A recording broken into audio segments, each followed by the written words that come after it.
The Haunting of the Abandoned Asylum, a Nightmare Revisited. In the dark heart of the forest, far from the reach of civilization, stood the ruins of a once feared asylum. Now abandoned, its crumbling walls whispered the untold stories of its violent past. But few knew of the horrors that still haunted the forsaken halls. It all began over 50 years ago when the asylum was home to patients whose screams could be heard echoing through the forest at night. The patients were considered lost causes, forgotten souls trapped in the system, subjected to cruel treatments. Some were said to have vanished without a trace, while others were rumored to have perished in the most terrifying ways. Yet, the asylum continued its grim work, day after day. The story truly begins with Michael, a young investigative journalist who had heard the legends of the asylum since childhood. His curiosity, mixed with a desire for fame, led him to the decision to explore the asylum and document its eerie history. Armed with nothing but a camera and a flashlight, Michael entered the asylum, his heart pounding in his chest as the heavy iron doors creaked open. The air was thick with dust, the kind that stung your eyes and made it hard to breathe. Every step he took echoed through the empty hallways, where shadows seemed to cling to the corners like dark memories. The floorboards groaned underfoot as if warning him to turn back, but Michael pressed on, determined to uncover the truth. As he ventured deeper into the asylum, strange things began to happen. His flashlight flickered, casting unsettling shadows on the walls. He began to hear faint whispers, like voices calling from the past.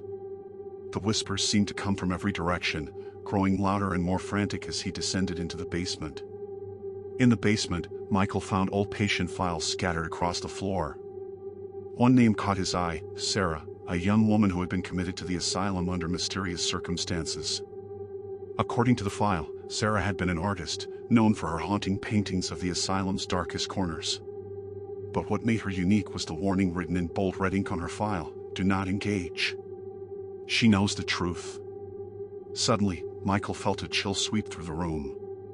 The whispers turned into anguished screams, and the temperature dropped to an unnatural level.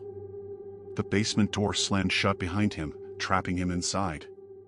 The lights flickered out entirely, leaving him in complete darkness. He could hear footsteps approaching, slow and deliberate, as though someone, or something, was stalking him. His breath quickened as a figure emerged from the shadows. It was a woman, her face pale and drawn, her eyes hollow and empty. Her lips moved, but no sound came out. Then, in a voice that chilled him to the bone, she whispered, "You shouldn't have come here." Before Michael could react, he was shoved to the ground. When he looked up, the woman had vanished, leaving only a faint, blood-stained handprint on the wall. Panic set in, and Michael scrambled to escape, but the asylum seemed to have a life of its own. Hallways twisted and turned in impossible ways, doors led to nowhere, and rooms appeared and disappeared at will. He was lost. Hours, maybe days, passed. Time had no meaning in the asylum's haunted halls. Michael's mind began to fracture as the whispers became a constant presence, invading his thoughts, repeating one sentence over and over: "The truth is here. The truth is buried here." Finally, in a forgotten room at the very heart of the asylum, Michael uncovered a hidden door. Behind it was a small, dark room filled with Sarah's paintings. Each one depicted scenes of torment, madness, and suffering, as if the asylum itself was alive, feeding on the pain of its patients. But one painting stood out, a portrait of Sarah herself, but her eyes were not painted. Instead, they were hollow, staring at Michael, following his every move. As he stared at the painting, the room seemed to come alive. The walls closed in on him, the air grew thick, and the whispers turned into screams. The asylum was hungry, and Michael was its next victim. No one knows what happened to Michael. His camera was found in the basement, its footage eerily intact, showing his descent into madness. But when the footage was reviewed, something strange was discovered. The last frame showed Michael's face, twisted in terror, his eyes wide in disbelief.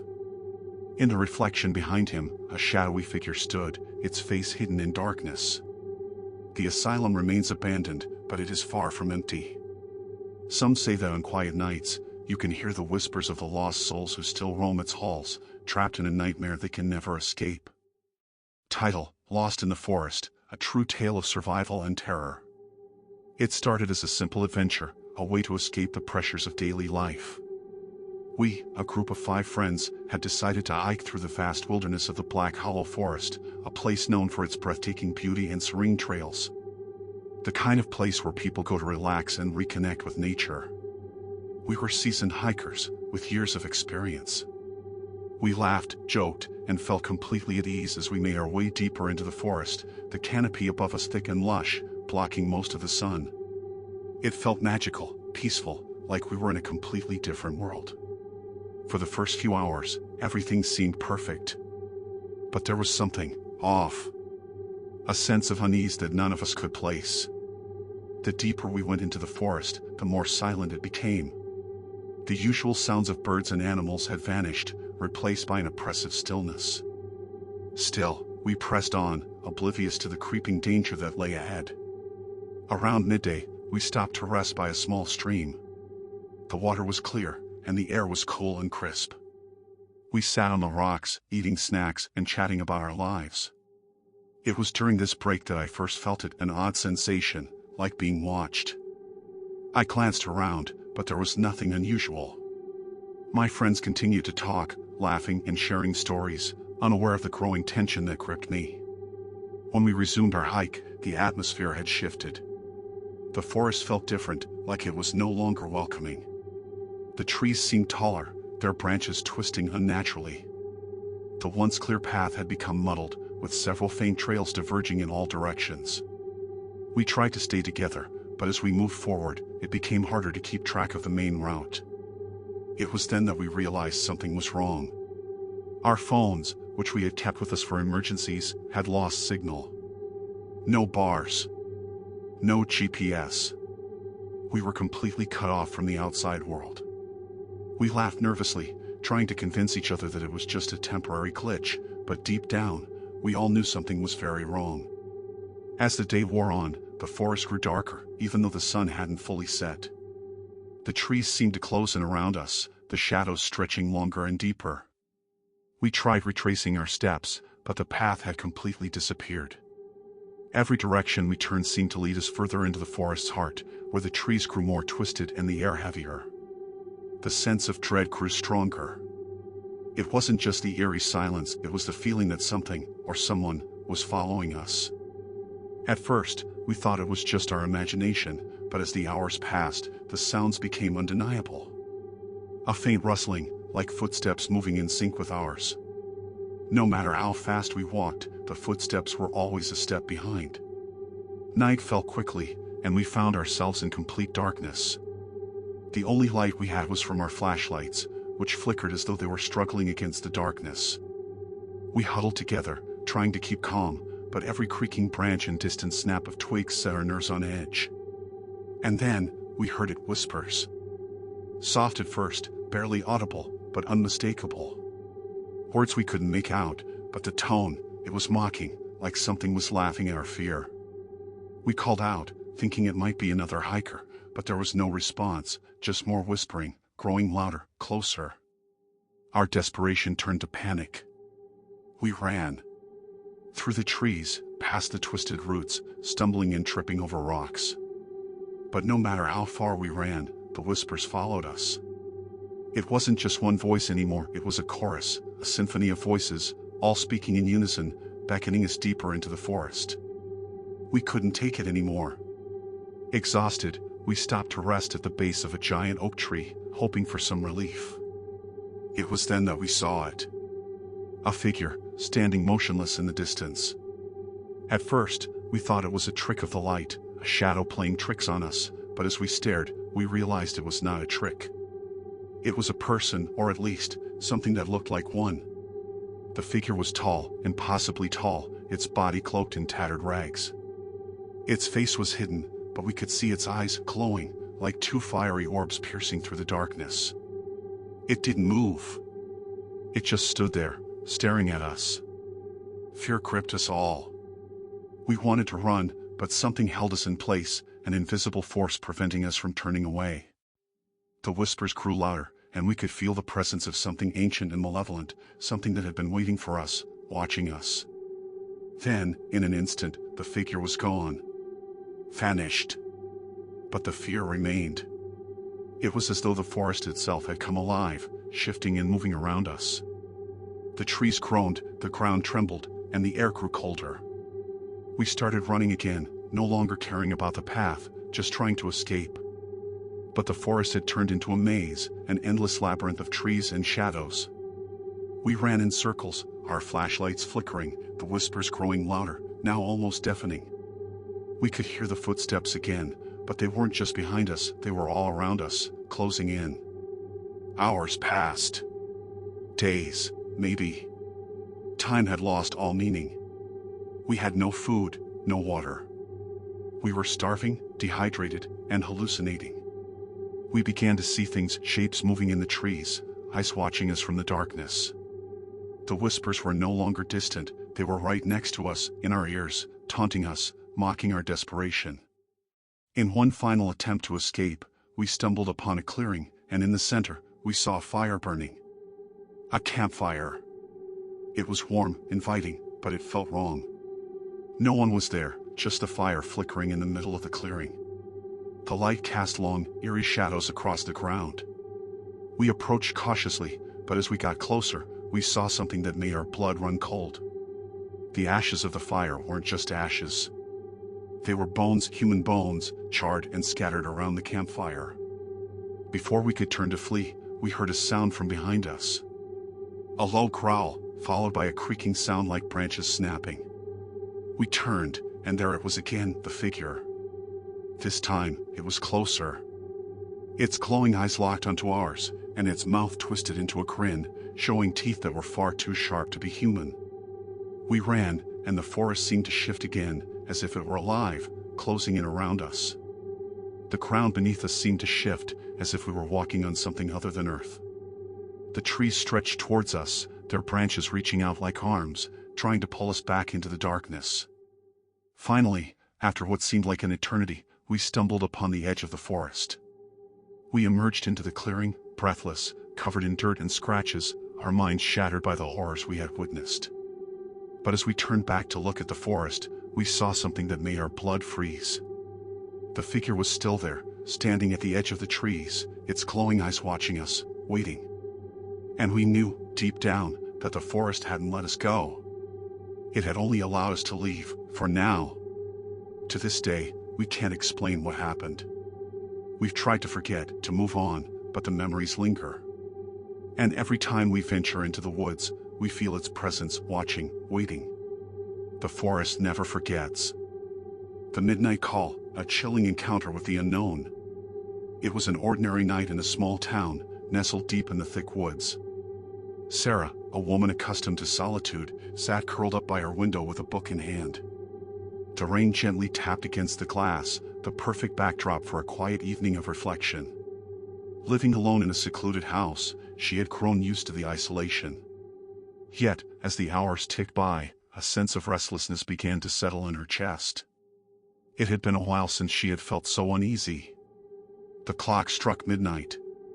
Suddenly, her phone rang. Sarah froze. Her gaze snapped to the screen. The caller ID showed no number. A strange feeling swept over her, something she couldn't quite explain. A gut instinct telling her to ignore it, to let it ring out. But her curiosity won over.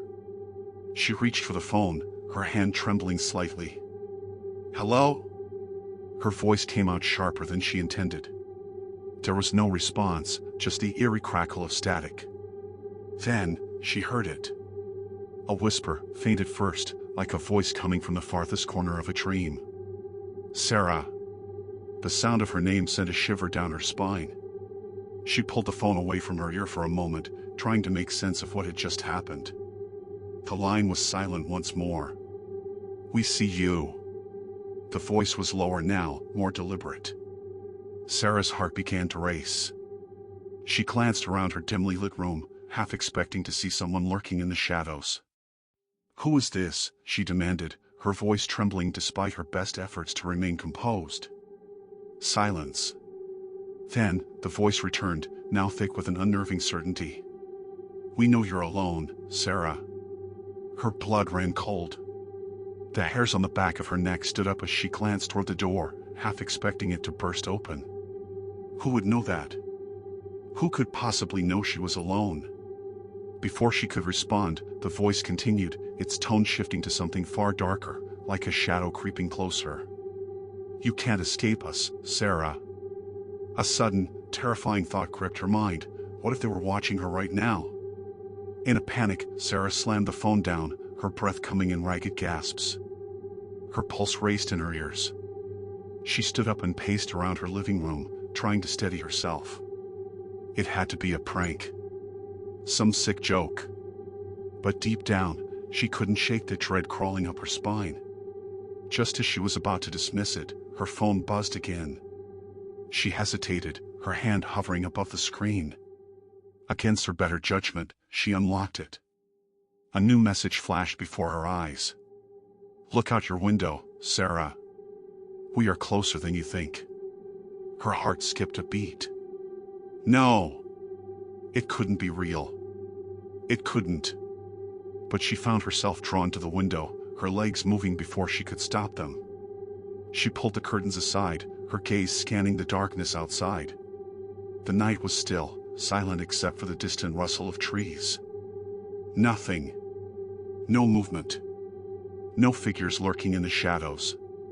With a shaky exhale, she backed away from the window. Maybe it was all in her head.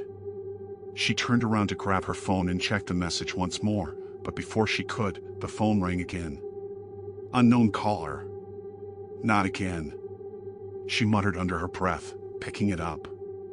Hello, she whispered, her voice barely audible. The voice on the other end was clear now, no longer a whisper, but a guttural, distorted sound that made her blood run cold. Look up, Sarah. We are above you. Her stomach twisted into knots. She dropped the phone, her hand shaking uncontrollably. Her eyes darted to the ceiling. Above her? What did that mean? With trembling hands, she grabbed the flashlight from the kitchen drawer and moved toward the staircase that led to the attic. Every step creaked under her weight. The house, which had always felt like a sanctuary, now felt like a prison. She reached the attic door and hesitated. Her heart thudded in her chest as if it would break free at any moment. But she knew she had to look. She had to know what was happening. Taking a deep breath, she pushed open the door. The attic was dark. The only light came from the beam of the flashlight cutting through the thick air. Dust particles danced in the beam, their tiny shapes floating eerily around the room. There, in the center of the attic, stood a figure. A tall, impossibly thin figure, cloaked entirely in black. Its face was hidden by a deep hood, casting an impenetrable shadow. Sarah's breath caught in her throat. The figure didn't move. Didn't speak. It just stood there, like it had been waiting for her. Her flashlight flickered and then went out. Panic surged within her. The room went pitch black.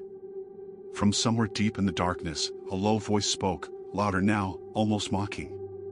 We see you, Sarah. Her heart hammered in her chest as the words rang out in the suffocating silence.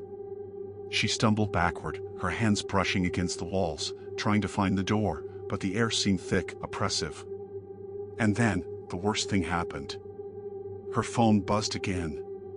With a trembling hand, she fumbled to check the screen. It was a picture. A picture of her standing at the window just moments ago. But what sent her into a panic wasn't the fact that the photo had been taken in real time. It was the reflection in the glass behind her. In the reflection, a shadowy figure stood, watching her. It was the figure from the attic. She snapped her head around. The attic was empty. But the figure in the reflection was still there, just behind her. Suddenly, the temperature in the room dropped.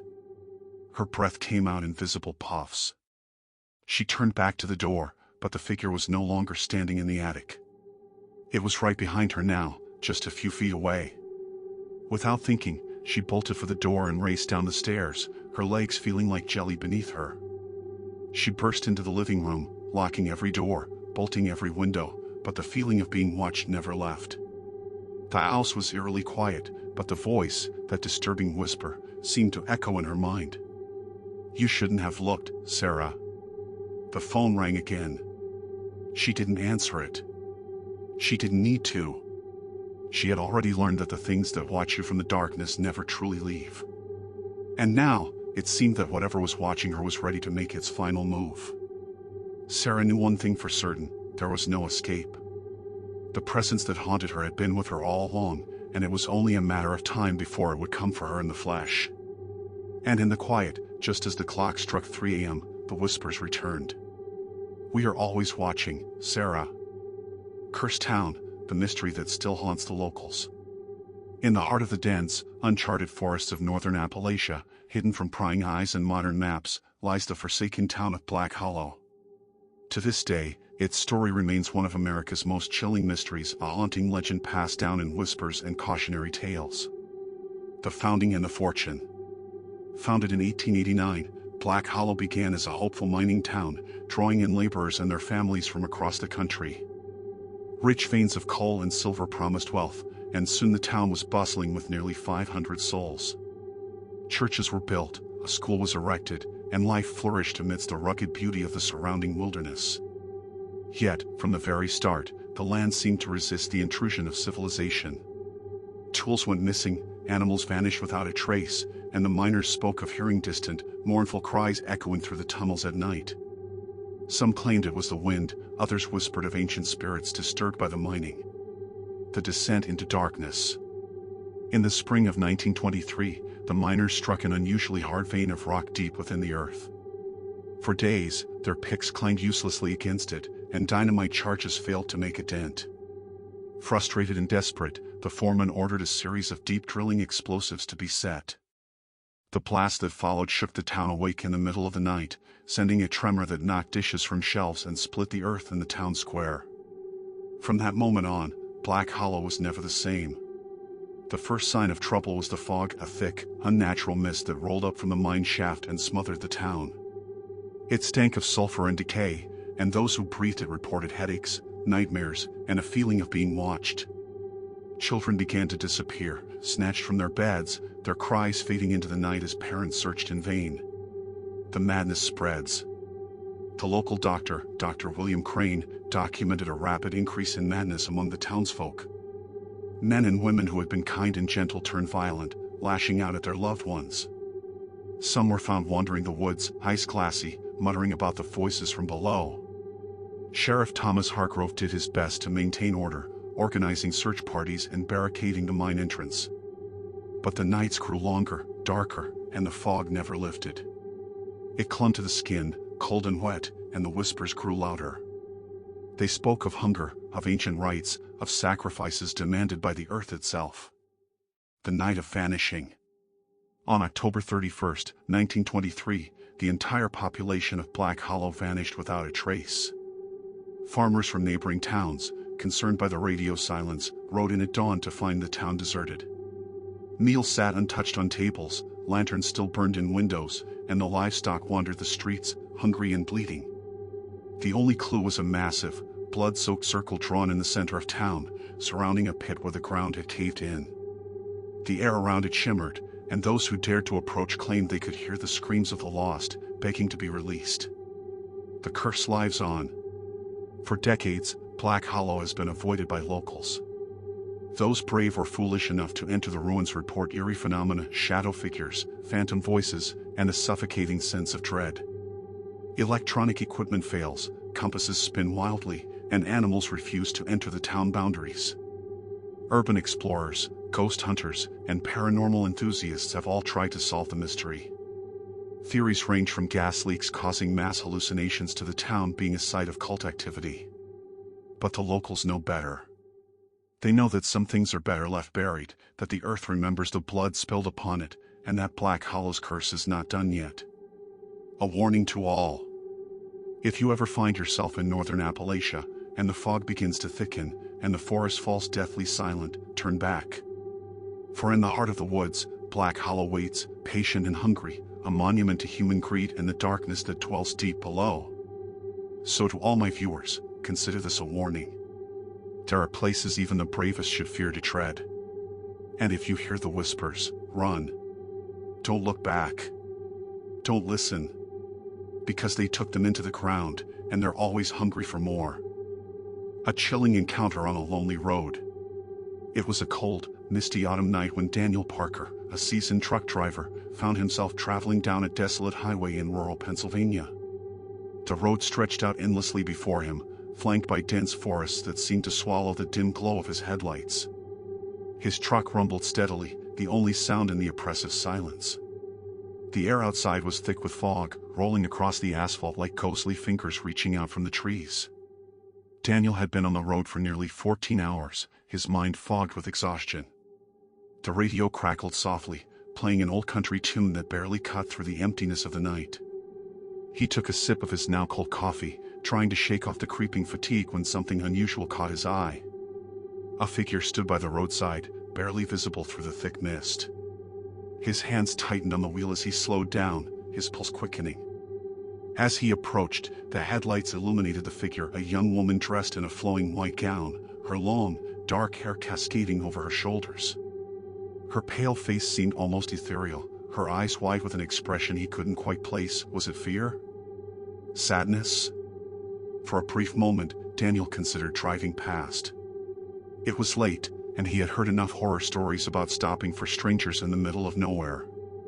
But something about her presence compelled him to pull over. She stood motionless as he rolled down the passenger window. "Are you okay?" he asked, his voice slightly hoarse from hours of silence. The woman nodded slowly, her lips barely parting. "Please," she whispered. "I need a ride home." Her voice sent a strange chill down his spine, but he brushed it off. She was probably just cold and lost. Maybe her car had broken down somewhere. "Hop in," he said, unlocking the door. Without a sound, she slid into the seat beside him. The moment she shut the door, a strange chill settled in the cab. The truck's heater had been running full blast, yet Daniel suddenly felt as if the temperature had plummeted.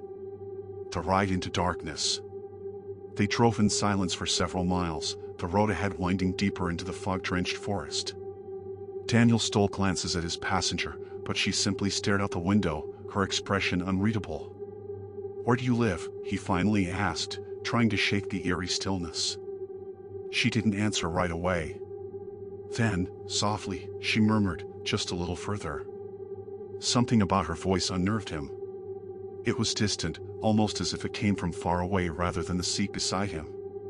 Minutes passed. The highway was deserted, the occasional road sign barely visible in the thickening fog. Daniel cleared his throat. "Do you have family waiting for you?" Again, silence. Then, after what felt like an eternity, she turned her head slightly toward him. "They've been waiting a long time." A strange unease settled in his chest. He couldn't explain it, but something about the way she said those words made his skin crawl. Then she spoke again. "Turn left." Daniel hesitated. There was no intersection, no visible road. Just the endless stretch of highway cutting through the wilderness. "Turn left," she repeated, her voice suddenly firmer. He swallowed hard and obeyed, veering onto a narrow dirt path he hadn't noticed before. The truck's headlights barely cut through the growing darkness as the road twisted and turned through thick trees. The deeper they went, the more the atmosphere changed. The air seemed heavier, colder. The towering trees leaned in, their gnarled branches clawing at the sky like skeletal fingers.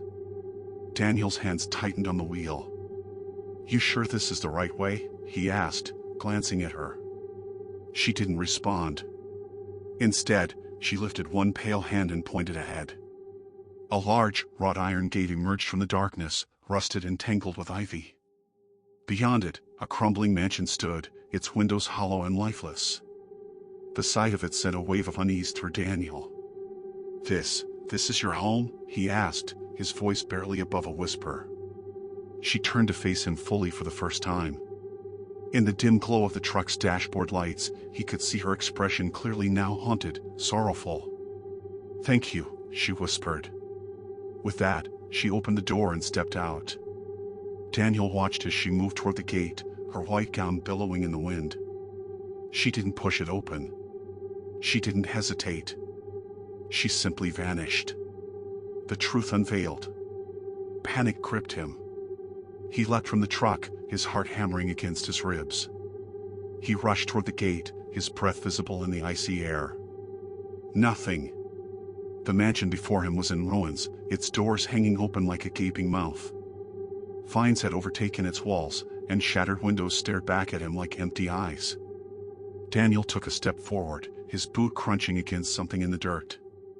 He looked down and saw a small, weathered headstone near the entrance. His stomach knotted as he knelt and wiped away the dirt. The name carved into the stone sent a chill through his soul. Eleanor Pierce, 1922 to 1947. Beneath the name, an inscription read, "Lost on this road, seeking her way home." Daniel stumbled back, his mind racing. His breath came in ragged gasps as he turned and sprinted back to his truck. He slammed the door shut, hands trembling as he started the engine. The headlights flickered for a moment before steadying, casting their glow on the mansion once more. But something was different. In the upstairs window, a figure stood watching. A woman in white. Daniel didn't wait to see more. He slammed the truck into reverse, tires kicking up dirt as he sped back down the road. He didn't stop, didn't look back, didn't breathe until he was miles away. The final omen. For weeks, the experience haunted him. He searched for any records of Eleanor Pierce. What he found chilled him to the bone. In 1947, a young woman named Eleanor had been traveling along that very highway when her car broke down late at night. A passing driver had promised her a ride home but later reported that she vanished from his vehicle before they reached her house. Her body was found days later, deep in the forest. No one knew how she had gotten there. Since then, travelers on that lonely stretch of road had reported seeing a young woman in white, always asking for a ride home. Daniel never took that road again.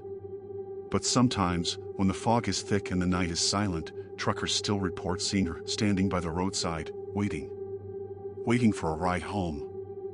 The haunted hotel room, a terrifying stay. It was a typical weekend getaway, at least, that's what Emily had hoped for when she booked the weekend retreat at Riverside Inn. She found it online, a quaint little hotel tucked away in the woods, just far enough from the city to offer peace and quiet. The ad made it sound perfect, rustic charm, beautiful vintage decor, and an ideal place to disconnect from the world. But she had no idea that this seemingly serene destination would soon turn into her worst nightmare. Emily and her 3 friends arrived on a cold, crisp evening, after what felt like an endless drive along winding country roads.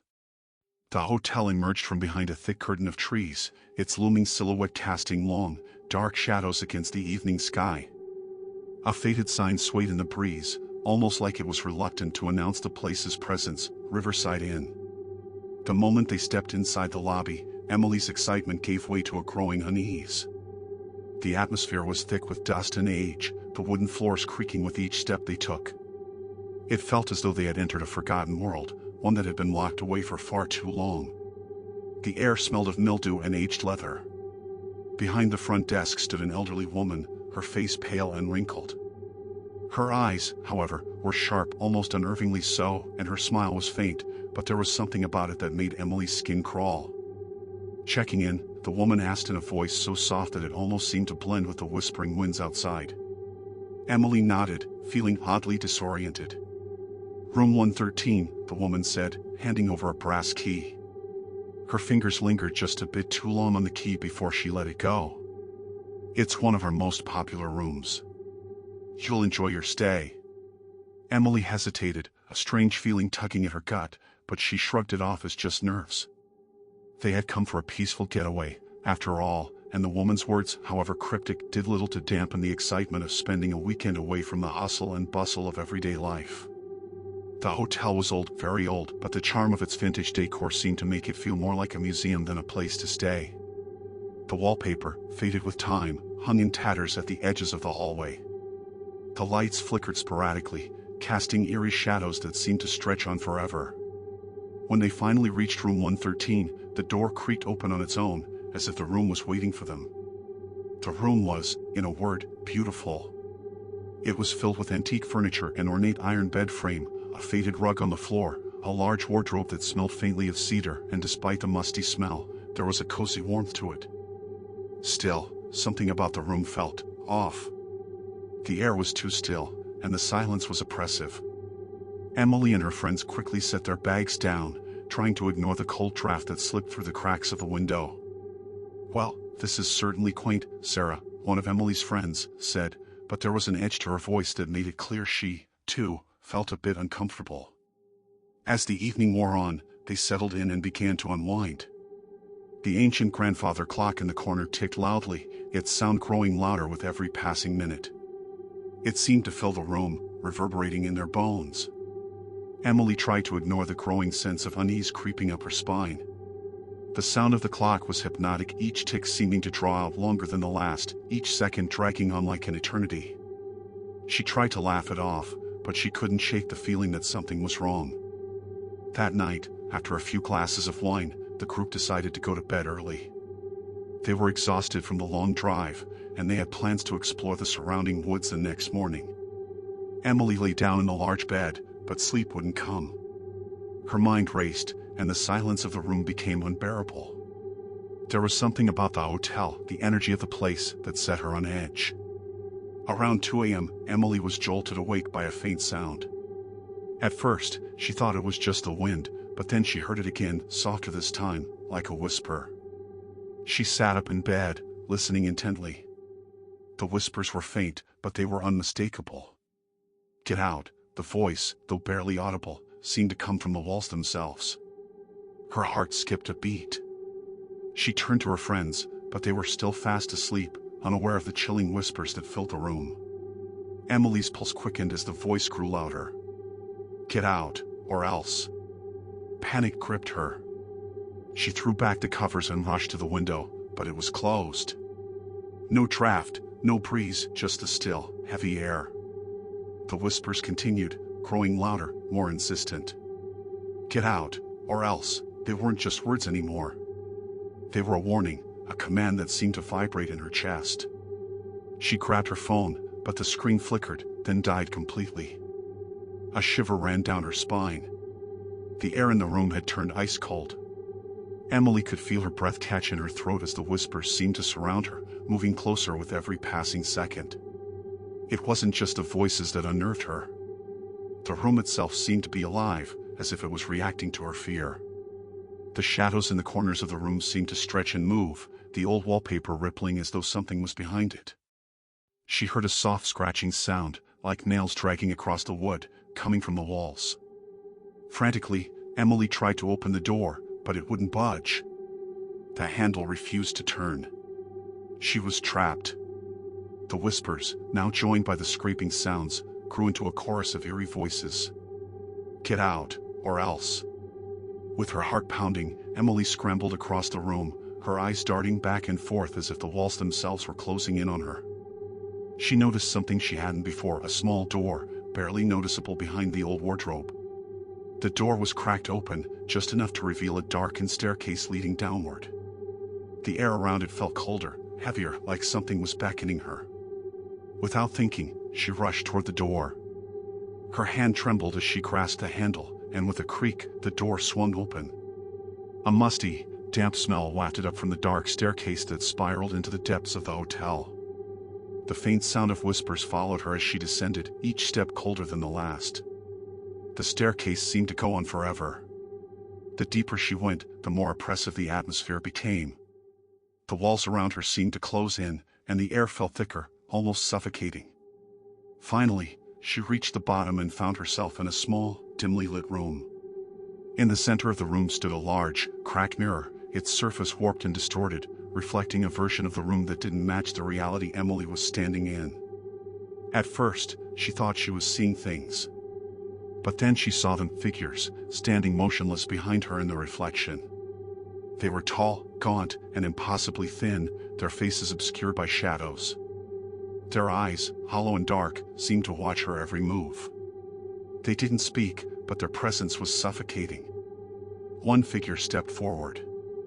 A woman, her face hidden in darkness, her voice a whisper that seemed to come from everywhere and nowhere at once. "You shouldn't have come," she said, her words a slow, deliberate echo. "Now, you're one of us." Emily's body went rigid with terror. The mirror's surface seemed to ripple, and she felt a cold hand brush her shoulder, though no one was there. Panic surged through her, and she turned to run, but the door she had come through was gone. The walls of the room shifted, as if the hotel itself was alive, trapping her inside. The mirror began to crack, long spiderweb fractures spreading across its surface. The figures in the reflection reached out, their hands stretching toward her. Emily screamed and tried to move, but it felt as though the very air had turned to stone. She was trapped in a nightmare, unable to escape. But then, with a desperate cry, she broke free, stumbling back up the staircase, the whispers growing louder with each step. She threw open the door, rushed out of the room, and sprinted down the hallway, her heart pounding in her chest. She burst out of the hotel and into the cold night air, gasping for breath. When she looked back, she saw the lights flickering in the window of room 113. She could feel eyes on her, though no one was there. And in that moment, she realized the horrifying truth: the hotel was alive, feeding on the souls of those who stayed there. And now, she was one of them. The Demon in the Woods, a paranormal encounter. It was a cool autumn evening, the kind where the fog rolls in just as the sun sets, shrouding everything in a blanket of mystery. The small town of Ashford, nestled in the heart of the woods, had always been known for its eerie legends, stories passed down through generations. But none was as chilling as the tale of the Demon in the Woods. It all began with a group of friends, Sam, Lisa, Alex, and Emily, deciding to take a weekend trip to Ashford to escape the city life. The town itself was quaint, with cobblestone streets and old buildings that seemed to whisper secrets from the past. The friends were eager for an adventure, but little did they know, their curiosity would lead them straight into the heart of something dark and terrifying. They arrived late in the afternoon, just as the sun dipped below the horizon. The air felt thick, as though the woods surrounding the town were watching them. Ignoring the warnings from the locals, they ventured into the forest, guided only by their flashlights and the thrill of the unknown. The deeper they walked, the more the atmosphere seemed to shift. The sounds of the forest grew quieter, replaced by an oppressive silence. As they ventured further, Sam, the bravest of the group, suggested they explore an old, abandoned cabin deep within the woods, a place that was said to be haunted by the spirits of those who had vanished over the years. Despite the unease that had begun to settle in, the group agreed. They made their way through the trees, the sound of their footsteps muffled by the thick undergrowth. The cabin eventually came into view, standing eerily in the moonlight, its windows shattered and its door hanging loosely from its hinges. Inside, the air was musty, the walls lined with old, decaying furniture. A strange energy seemed to pulse from the very ground beneath them, a feeling of something watching, waiting. Sam and Alex went to explore the upper floor while Lisa and Emily stayed downstairs, snapping pictures of the decaying interior. Suddenly, a loud crash echoed from upstairs, followed by the sound of frantic footsteps. Lisa and Emily ran up the stairs, only to find Sam and Alex standing frozen, staring wide-eyed at something in the corner of the room. At first, they thought it was just their imaginations playing tricks on them in the darkness. But then they saw it too. A shadow, darker than the night itself, moved across the wall, too fast to be human. It was a figure, tall and distorted, its face hidden beneath a hood of thick, black smoke.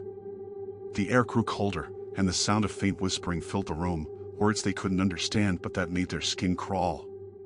Sam tried to speak, but his voice caught in his throat. His flashlight flickered, casting the room in brief flashes of light. With each flicker, the figure seemed to grow closer, its eyes glowing a faint, fiery red. Suddenly, the figure lunged forward, its outstretched hands reaching for them. In a panic, the group ran, pushing through the broken door and into the woods. They didn't stop until they reached the safety of their car, hearts pounding, breath shallow. But as they drove away, they all felt the same terrible sensation, like something was following them, lurking just beyond the reach of their headlights.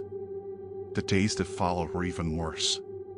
Each of them began to experience strange occurrences, whispers in the dark, cold spots in their homes, and unsettling dreams of the demon they had encountered in the woods.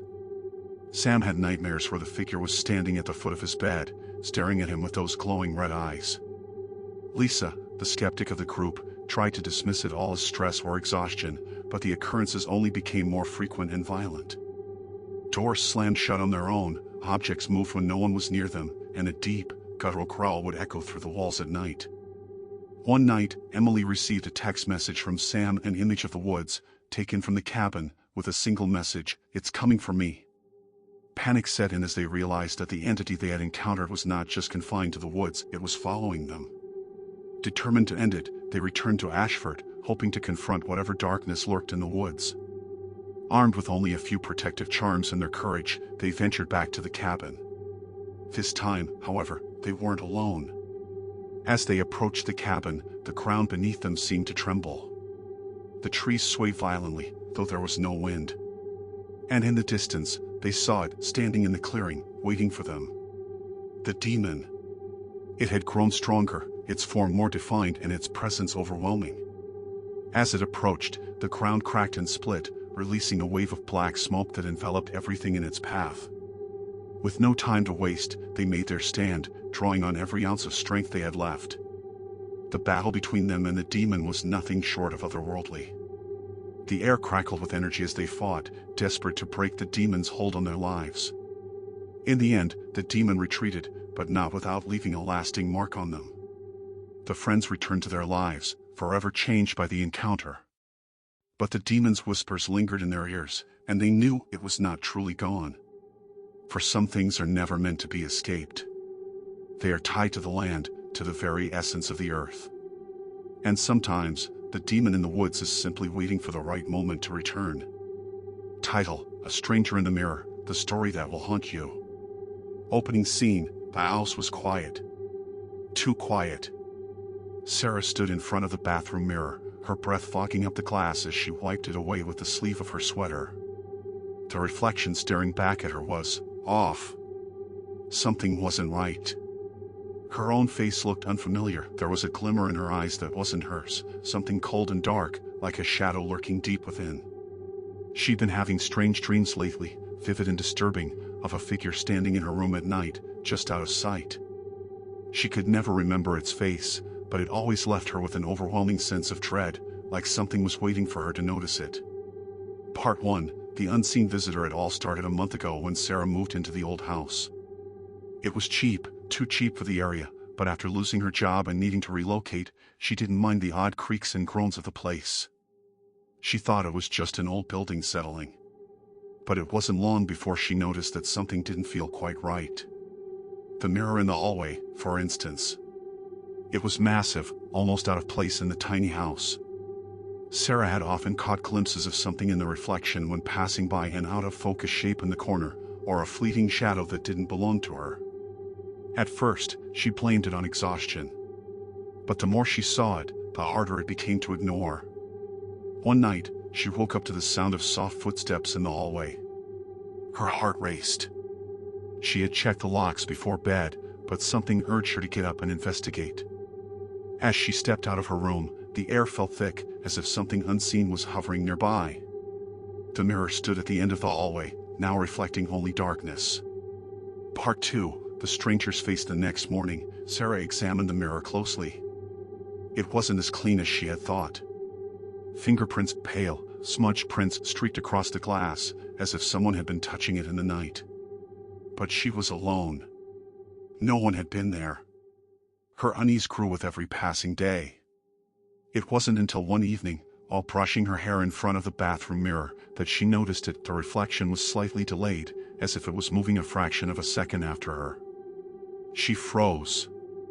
The figure behind her in the mirror wasn't hers. It was a woman, pale skin, dark hair, hollow eyes staring right at her. The woman's lips curled into a slow, twisted smile. Sarah spun around. The room was empty. But in the mirror, there she was again. The woman was getting closer. Part 3: The Mirror's Secret. Desperate to find answers, Sarah dug into the house's history. It had once belonged to an old woman who had died under mysterious circumstances.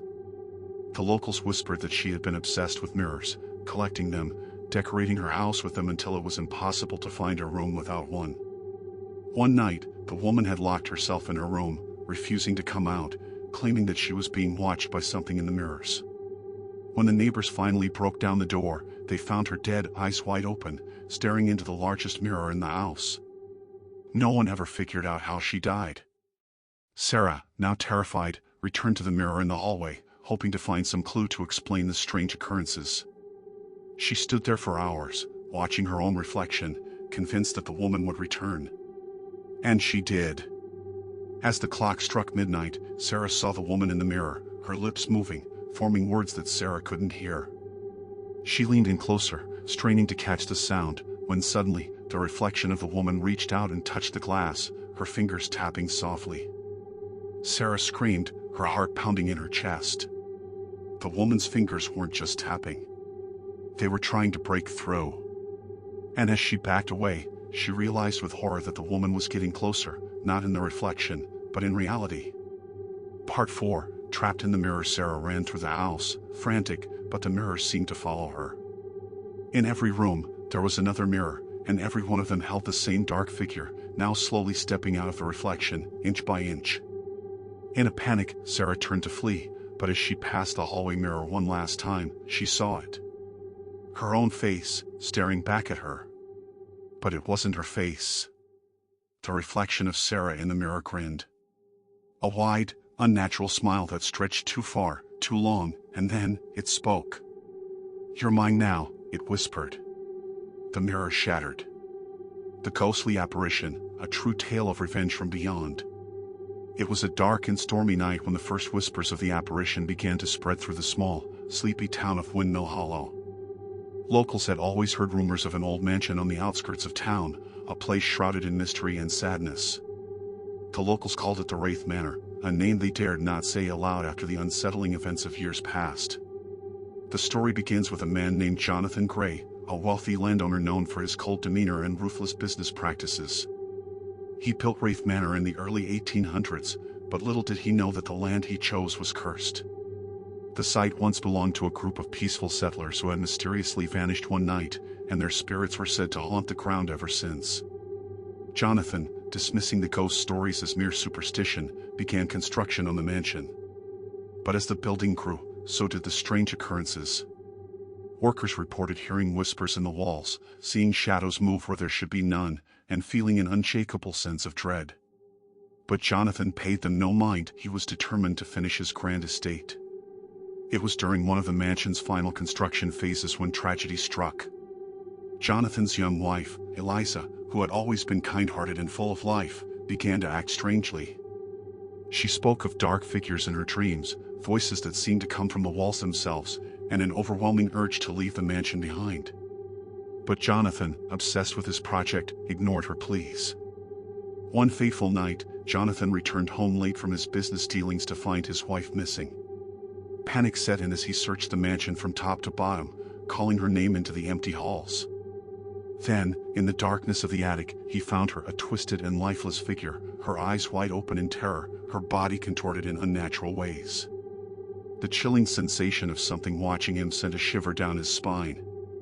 Eliza was gone, but it was clear that she had died under mysterious, unnatural circumstances. Devastated by her loss, Jonathan began to change. The mansion, once his dream, became his nightmare. He heard strange noises every night, footsteps echoing through the halls, whispers calling his name. The very walls of Wraith Manor seemed to pulse with a sinister energy, and Jonathan began to fear he was losing his sanity. Then, the first apparition appeared. It was Eliza. Her ghostly figure stood at the foot of his bed one night, her pale face twisted in a silent scream. Jonathan froze, his heart pounding in his chest, unable to move or scream. Eliza's ghost pointed a finger at him, her eyes burning with fury and sorrow. As she vanished into the shadows, a cold wind swept through the room, and Jonathan knew she had returned for revenge. The hauntings grew more intense as the days passed. Objects were moved around the mansion, doors slammed shut without reason, and at night, Jonathan would wake to find her standing at the end of his bed, her eyes locked on him with unyielding hatred. He could feel her presence everywhere, her anger seeping into the very walls of Wraith Manor. But Jonathan wasn't the only one who felt the wrath of Eliza's spirit. The townspeople, too, began to notice strange happenings.